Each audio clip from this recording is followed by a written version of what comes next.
देखिए, पुराने ज़माने में एक बहुत अच्छी बात कही गई थी कि जिसे कोई नहीं सुधार पाता, उसे वक़्त सुधार देता है।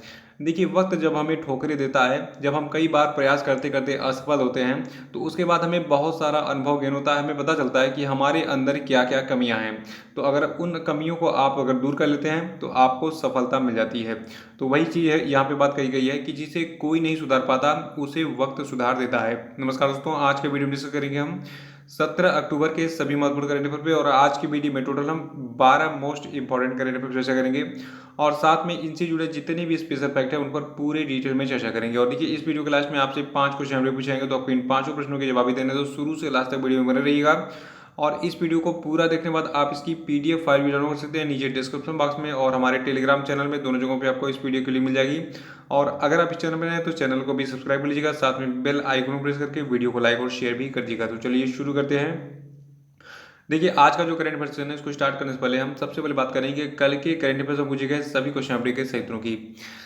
देखिए, कल क्वेश्चन अपडेट का पहला प्रश्न है कि वर्ल्ड स्टैंडर्ड्स डे, जिसको हम इंटरनेशनल स्टैंडर्ड्स डे के नाम से भी जानते हैं और हिंदी में इसको हम विश्व मानक दिवस अथवा अंतर्राष्ट्रीय मानक दिवस कहते हैं, ये कब मनाया जाता है? तो देखिए, जो आपका विश्व मानक दिवस है ये 14 अक्टूबर को मनाया जाता है हर साल। और दूसरा था कि हाल ही में किस बैंक ने गूगल पे के साथ मिलकर एस क्रेडिट कार्ड लॉन्च किया है? तो देखिए, इस एस क्रेडिट कार्ड को एक्सिस बैंक ने लॉन्च किया है। और तीसरा था कि हाल ही में भारत ने किस देश के साथ ग्रेटर माले कनेक्टिविटी परियोजना के क्रियान्वयन हेतु लगभग 2900 करोड़ रुपए के कर्ज समझौते पर हस्ताक्षर किया है? तो देखिए, भारत ने यह समझौता मालदीव के साथ किया है। और चौथा था कि हाल ही में किस देश की सरकार ने दुष्कर्म के मामलों में मृत्यु दंड की सजा देने का फैसला किया है? तो देखिए, देश आपका बांग्लादेश है। और पांचवा था कि हाल ही में किस देश को फाइनेंशियल एक्शन टास्क फोर्स की ग्रे लिस्ट में बरकरार रखा गया है? तो देखिए, देश पाकिस्तान है। और आज के करंट अफेयर का पहला प्रश्न है कि विश्व हस्त प्रक्षालन दिवस यानी कि ग्लोबल हैंड वॉशिंग डे कब मनाया जाता है? तो देखिए, तिथि आपकी है 15 अक्टूबर। हर साल 15 अक्टूबर को हम विश्व हस्त प्रक्षालन दिवस मनाते हैं। और देखिए, इस दिन लोगों को हाथ धोने के प्रति जागरूक किया जाता है। देखिए, हाथ धोना बहुत जरूरी होता है, चाहे खाना खाने के पहले। देखिए, अब तो कोविड-19 चल रहा है। देखिए, अब तो हाथ धोने का महत्व जो है ये पूरी दुनिया में, पूरी दुनिया को पता चल चुका है। तो बार बार सरकारें, बहुत सारे देशों की सरकारें अनाउंसमेंट कर रही हैं, डब्ल्यूएचओ भी कह रहा है कि आप जो है बार बार हाथ धोते रहिए, वरना जिंदगी से हाथ धो बैठेंगे। तो कोरोना वायरस देखिए, ये छुआछूत की बीमारी बन गई है आपकी, एक जगह से दूसरे जगह ट्रांसफॉर्म हो रही है टच करने से। तो इसीलिए सरकार कहती है कि बार बार हाथ धोइए। और आपके मोबाइल वगैरह पे तो बार बार अमिताभ बच्चन और बहुत सारे लोग जो है प्रचार प्रसार कर रहे हैं कॉलर ट्यून में। दूसरा प्रश्न की वर्ल्ड फूड डे यानी कि विश्व खाद्य दिवस कब मनाया जाता है? तो देखिए, विश्व खाद्य दिवस को हम 16 अक्टूबर को हर साल मनाते हैं और 2020 के विश्व खाद्य दिवस की थीम है ग्रो नरिश सस्टेन टुगेदर। और जो आपका वर्ल्ड फूड डे है, तो देखिए 1945 में हुई संयुक्त राष्ट्र के खाद्य और कृषि संगठन की स्थापना को इस दिन याद किया जाता है, क्योंकि 16 अक्टूबर 1945 को जो आपका खाद्य और कृषि संगठन है इसकी स्थापना हुई थी। और देखिए, जो खाद्य और कृषि संगठन है इसके प्रमुख हैं क्यू डोंग्यू और इसका मुख्यालय आपका इटली के रोम में स्थित है। तो ये सारी डिटेल्स याद रखिएगा। जो सबसे विशेष बात याद रखना है कि जो आपका विश्व खाद्य दिवस है, जिसको अंग्रेजी में हम वर्ल्ड फूड डे कहते हैं, ये हर साल 16 अक्टूबर को मनाता है और इस साल की थीम है ग्रो नरिश सस्टेन टुगेदर। तीसरा प्रश्न है कि भारत को कितने साल के लिए फिर से अंतर्राष्ट्रीय सौर गठबंधन का अध्यक्ष चुना गया है? तो देखिए, भारत को जो है टोटल 2 साल की अवधि के लिए अंतर्राष्ट्रीय सौर गठबंधन यानी कि इंटरनेशनल सोलर अलायंस का अध्यक्ष चुना गया है। देखिए, भारत को 2 साल के लिए फिर से अंतर्राष्ट्रीय सौर गठबंधन का अध्यक्ष चुना गया है और साथ ही जो आपका फ्रांस है, फ्रांस को जो है सह अध्यक्ष चुना गया है।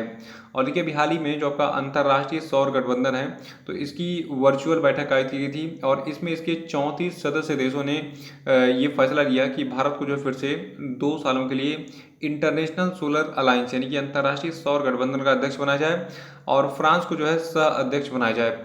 और देखिए, इन दोनों के साथ साथ जो है कुछ उपाध्यक्ष भी अपॉइंट किए गए हैं इंटरनेशनल सोलर अलायंस के। देखिए, जो आपका इंटरनेशनल सोलर अलायंस यानी कि अंतर्राष्ट्रीय सौर गठबंधन है, तो इसके 4 क्षेत्रों का प्रतिनिधित्व करने के लिए 4 नए उपाध्यक्ष बनाए गए हैं। पहला क्षेत्र आपका है एशिया प्रशांत क्षेत्र और इसके लिए फिजी और नौरू को अध्यक्ष बनाया गया है। और देखिए, जो आपका अफ्रीका क्षेत्र है, तो अफ्रीका क्षेत्र के लिए इंटरनेशनल सोलर अलायंस के अध्यक्ष बनाए गए हैं मॉरिशस और नाइजर देश। और यूरोप और अन्य क्षेत्रों के लिए यूनाइटेड किंगडम और नीदरलैंड को अध्यक्ष बनाया गया है। लैटिन अमेरिका और कैरिबियन क्षेत्र के लिए क्यूबा और गुयाना को अध्यक्ष बनाया गया है। तो इन चारों नए उपाध्यक्ष देशों का नाम याद रखिएगा, नोट कर लीजिएगा इसको। देखिए जो आपका इंटरनेशनल सोलर अलायंस है, इसकी सबसे खास बात है कि इसका मुख्यालय भारत में ही है, भारत के हरियाणा राज्य के गुरुग्राम में, और इसके लीडर हैं उपेंद्र त्रिपाठी। चौथा प्रश्न है कि हाल ही में किस देश ने art and Capitals passport index 2020 की सूची में 58वां स्थान प्राप्त किया है? तो देखिए ये देश आपका भारत है। भारत ने भी हाल ही में art and Capitals passport index 2020 की सूची में 58वां स्थान प्राप्त किया है। देखिए जो आपका art and capital passport index 2020 है, इसके अनुसार भारत को विश्व के सबसे शक्तिशाली पासपोर्ट की सूची में 58वां स्थान हासिल हुआ है। और देखिए जब का ये art and Capitals passport index 2020 है, तो इसमें सबसे ऊपर यानी कि पहले स्थान पर आपका न्यूजीलैंड है, और इसमें दूसरे स्थान पर आपके हैं Japan, Germany, Austria, Luxembourg, Switzerland, Ireland, दक्षिण कोरिया और ऑस्ट्रेलिया। तो पहले स्थान पर, दूसरे स्थान पर और 58वें स्थान पर कौन है, ये नोट कर लीजिएगा। पांचवा प्रश्न है कि हाल ही में किस महिला गायिका का निधन हो गया जिन्हें गुजरात की कोकिला कहा जाता है? तो देखिए गुजरात की जो कोकिला कही जाती थी, इनका नाम था कौमुदी मुंशी। ठीक है, तो कौमुदी मुंशी का हाल ही में निधन हो गया। और रखिए आपको बता दूं, जो आपकी कौमुदी मुंशी हैं, तो इन्होंने अपने करियर के शुरुआती दौर में ज़्यादातर गुजराती गाने गाए थे, इसलिए इनको गुजरात की कोकिला कहा जाता था। देखिए एक खास बतौर है, आप चौंक जाएंगे, इनको गुजरात की कोकिला कहा था, लेकिन इनका जो जन्म है ये उत्तर प्रदेश के वाराणसी जिले में हुआ था। और देखिए इन्होंने बनारस हिंदू विश्वविद्यालय से संगीत में कला की डिग्री के साथ अपनी शिक्षा पूरी की थी। और इन्होंने जो है सिद्धेश्वरी देवी और ताज अहमद खान जैसे दिग्गज संगीतकारों से प्रशिक्षण प्राप्त किया था।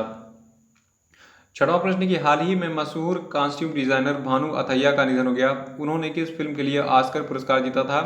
तो देखिए आपकी भानु अथैया थी, इन्होंने गांधी फिल्म के लिए ऑस्कर पुरस्कार जीता था कॉस्ट्यूम डिजाइन की श्रेणी में। और देखिए ये जो है ऑस्कर जीतने वाली पहली भारतीय भी थी। और आपको बता दूं, भानु अथैया ने रिचर्ड एटनबरो की जो फिल्म थी गांधी, इसके लिए ये ऑस्कर अवार्ड जीता था। सातवां प्रश्न की हाल ही में वेदांता समूह की कंपनी हिंदुस्तान जिंक लिमिटेड ने किस राज्य में जिंक स्मेल्टर संयंत्र लगाने की घोषणा की है? तो देखिए जो आपका वेदांता समूह है, अभी हाल ही में इसकी एक कंपनी है हिंदुस्तान जिंक लिमिटेड, इसने जो है गुजरात राज्य में एक जिंक स्मेल्टर संयंत्र लगाने की घोषणा की है। देखिए दरअसल ये प्रोग्राम जो है ये आपका गुजरात सरकार का है। तो गुजरात सरकार ने अभी हाल ही में इस ग्रीन फील्ड जिंक स्मेल्टर को स्थापित करने के लिए इस हिंदुस्तान जिंक लिमिटेड के साथ समझौता किया था।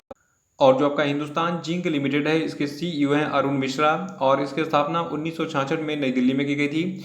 और देखिए जो गुजरात राज्य है, तो गुजरात की कैपिटल गांधीनगर है, गुजरात के राज्यपाल हैं आचार्य देवव्रत, और गुजरात के मुख्यमंत्री हैं विजय रूपानी। आठवां प्रश्न है कि हाल ही में किस राज्य सरकार ने किसानों के उन्नयन के लिए किसान कल्याण कोष बोर्ड स्थापित करने की घोषणा की है? तो देखिए ये राज्य सरकार आपकी केरल की है। केरल की राज्य सरकार ने भी हाल ही में किसान कल्याण कोष बोर्ड स्थापित करने की घोषणा की है। और इस बोर्ड का नाम जो है ये केरल कृषक क्षमा निधि बोर्ड होगा। तो याद रखिएगा कि केरल में किसान कल्याण कोष बोर्ड की स्थापना की जाएगी, और इसका नाम क्या होगा इस बोर्ड का नाम होगा केरल कृषक क्षमा निधि बोर्ड। देखिए जो आपका केरल राज्य है, इसकी कैपिटल है तिरुवनंतपुरम, केरल की पॉपुलेशन है 3.48 करोड़, केरल के राज्यपाल हैं आरिफ मोहम्मद खान, और केरल के मुख्यमंत्री का नाम है पिनराई विजयन। नवा प्रश्न है कि हाल ही में किसे हाफ मैराथन चैंपियनशिप नीडिया 2020 का ब्रांड एम्बेसडर बनाया गया है? तो देखिए अभी हाल ही में कॉन्स्टेंटिना डीटा को बनाया गया है हाफ मैराथन चैंपियनशिप नीडिया 2020 का ब्रांड एम्बेसडर। देखिए जो अभी कॉन्स्टेंटिना डीटा है, ये रोमानिया की 2008 की ओलंपिक चैंपियन है, और इनको जो है अभी हाल ही में विश्व एथलेटिक्स हाफ मैराथन चैंपियनशिप नीडिया 2020 का एम्बेसडर चुना गया था। और 10वां प्रश्न की हाल ही में अकीतम अच्युतन नंबूदिरी का निधन हो गया, ये कौन थे? तो देखिए आप ये जो अकीतम अच्युतन नंबूदिरी थे, ये एक मलयालम कवि थे, और इन्हें 2017 में पद्मश्री से सम्मानित किया गया था। और इनको 1972 में केरल साहित्य अकादमी पुरस्कार भी दिया गया था। 11वां प्रश्न की हाल ही में किस वरिष्ठ क्रिकेट पत्रकार और कमेंटेटर का निधन हो गया है? तो देखिए अभी हाल ही में जो आपके वरिष्ठ क्रिकेट पत्रकार और कमेंटेटर थे किशोर भिमानी, इनका निधन हो गया है। देखिए जो आपके किशोर भिमानी हैं, ये जो है 80 और 90 के दशक के एक प्रमुख क्रिकेट कमेंटेटर थे, और इन्हें 2013 में मीडिया और कमेंट्री के क्षेत्र में इनके दशकों लंबे योगदान देने के लिए लाइफ टाइम अचीवमेंट पुरस्कार से सम्मानित किया गया था। 12वां प्रश्न की हाल ही में national thermal power corporation limited के अध्यक्ष और प्रबंध निदेशक गुरदीप सिंह का कार्यकाल कब तक के लिए बढ़ा दिया गया है? तो देखिए आपका गुरदीप सिंह का कार्यकाल है ये बढ़ाया गया है 31 जुलाई 2025 तक। देखिए, जबकि गुरदीप सिंह हैं, ठीक है, जो कि नेशनल थर्मल पावर कॉरपोरेशन यानी कि एनटीपीसी लिमिटेड के अध्यक्ष हैं और प्रबंध निदेशक हैं। तो इनका जो दूसरा कार्यकाल होगा ये अगले साल यानी कि 2021 में 4 फरवरी 2021 से शुरू होगा और 31 जुलाई 2025 तक ये विस्तारित होगा, ठीक है। और ये इनकी सेवानिवृत्ति यानी कि रिटायरमेंट की तारीख भी है। तो ये आपके हो गए आज के सभी महत्वपूर्ण करंट अफेयर और अब हम बात कर लेते हैं आज के सभी क्वेश्चन अपडेट पे। देखिए, आज के क्वेश्चन अपडेट का पहला प्रश्न आपके लिए कि अंतर्राष्ट्रीय ग्रामीण महिला दिवस किस तिथि को मनाता है, बताइए। और दूसरा प्रश्न आपके लिए कि हाल ही में किस राज्य सरकार ने सरकारी नौकरियों में 33% आरक्षण महिला आरक्षण को मंजूरी दी। तो बताइए जल्दी से कि किस राज्य में जितनी भी सरकारी नौकरियां उनमें 33% जो है महिला आरक्षण हो गया है। तीसरा प्रश्न आपके लिए कि हाल ही में किस देश ने कोविड-19 की दूसरी वैक्सीन एपीवा कोरोना की शुरुआती ट्रायल के बाद स्वीकृति दे दी है, बताइए। और चौथा प्रश्न आपके लिए कि विश्व छात्र दिवस कब मनाता है, बताइए। पांचवा कि हाल ही में किस देश ने क्वाड समूह के विस्तार के लिए समान विचारधारा वाले देशों को जो है आह्वान किया है कि वो एकजुट हों, बताइए जल्दी से। और देखिए, क्वाड समूह में कौन कौन से देश हैं इनके नाम भी आपको बताना है और कितने देश हैं ये भी आपको बताना है। तो आज के साथ मतलब इसी के साथ आज का करंट अफेयर समाप्त होता है। कल फिर मिलेंगे कल के करंट के साथ। वीडियो को लाइक और शेयर कर दीजिएगा, जो लोग नए हैं वो चैनल को सब्सक्राइब कर लेंगे और हमारे सभी सोशल मीडिया को ज्वाइन कर लीजिएगा, नीचे सबकी लिंक मिल जाएगी आपको। तो इसी के साथ जय हिंद जय भारत।